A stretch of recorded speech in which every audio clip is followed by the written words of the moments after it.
are the seawater particles. So this is the nitrogen fixation in seawater.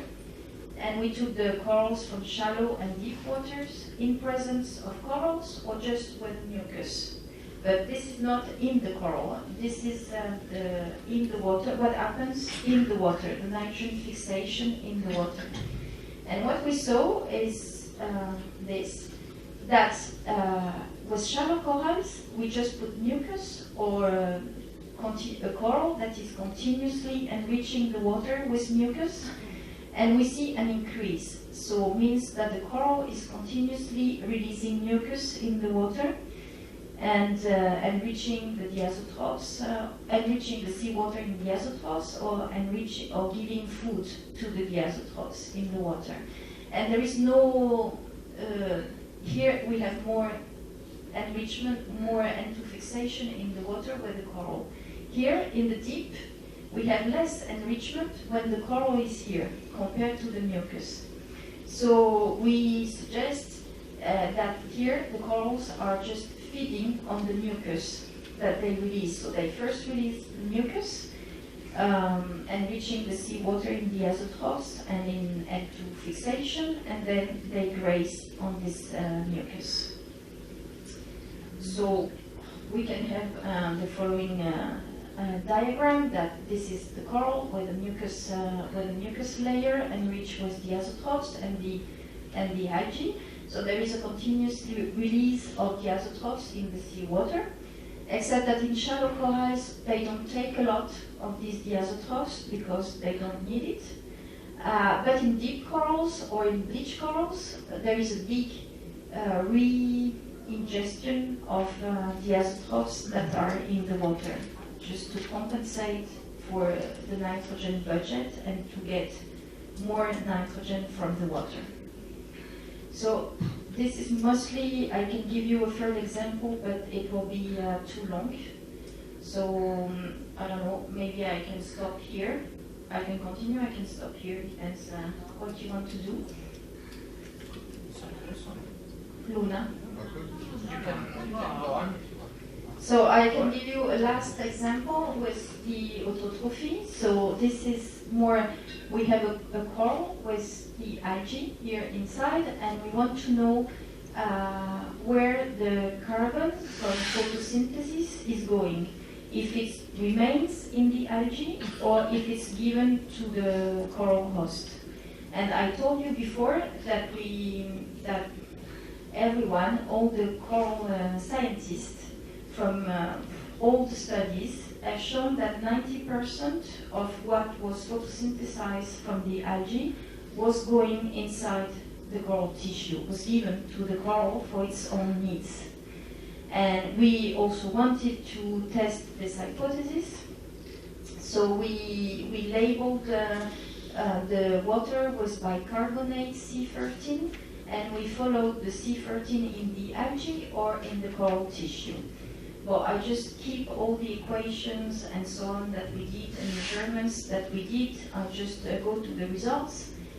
And here are the results. So here it's in green, it's the amount of carbon remaining in the algae, in the algal simbionts. And in blue is what has been transferred to the host, to the coral host. And we can also decipher if the carbon has been used for respiration, has been kept in the host biomass, or has been released as mucus. And as you see, under highlight and perfect conditions, it's right. The algae are giving 80–90% of the photosynthesized carbon to the host for its own needs. And this is what has always been said for corals, that they rely on the photosynthesized carbon by the algae for their own needs.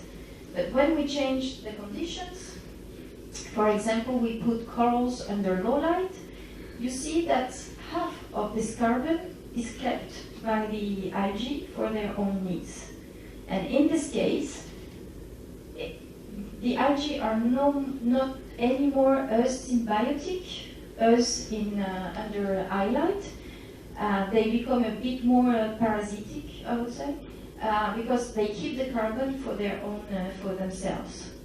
And the same for thermostress, acidification stress, or eutrophication. You see that the part that remains in the algae is higher.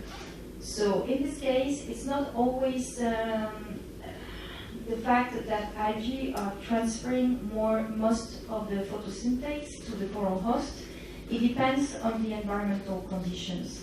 But in some environmental conditions, they can become really parasitic for the host. So these were the 3 examples, just to tell you that isotopes can also be used not in enrichment, but in the natural abundance, as I said to the students this morning. And they can, the analysis can make on the bulk tissue or associated to lipids or amino acids. And this we can go more further into the details of the nutrition, depending on the natural conditions. For example, here you have the delta C13 signature of all the fatty acids. Here the fatty acids, here the sterols. In some corals that has been starved in light and fed in dark. And what you can see is that the corals are taking these 2 compounds, that is cholesterol and brassicasterol, from the plankton. So here we know that the amino acids, the fatty acids, they are not taking a lot. They are mostly taking the sterols and the cholesterol. But this is, well, another story because it's not in enrichment, it's just as natural isotopes. So I finished. So again, thanks to Daniela, Daniele, and Elise for my visit here. And just I wanted to thank Mousepine, which is who is the researcher with whom we work in the Red Sea in Eilat, the 2 bosses of the mass spec who have done all the analysis of C13 and M15, my previous student Leila, Vanessa, who did the N2 fixation work in Eilat, and my lab tech, Cécile. And thank you to all of you.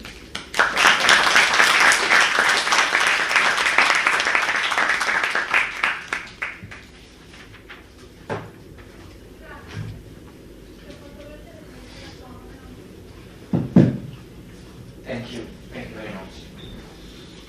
Questions? A very naive question. Yeah.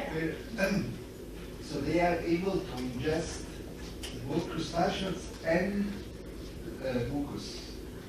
Yes. They can Which break. kind of apparatus do they have? So for the mucus, it's just by water movement. Yes, that goes back inside the stomach. The zooplankton, for example, is via the tentacles. They can catch this. They have nidocysts, so like jellyfish. They can grab the plankton, kill the plankton, and bring back to the stomach.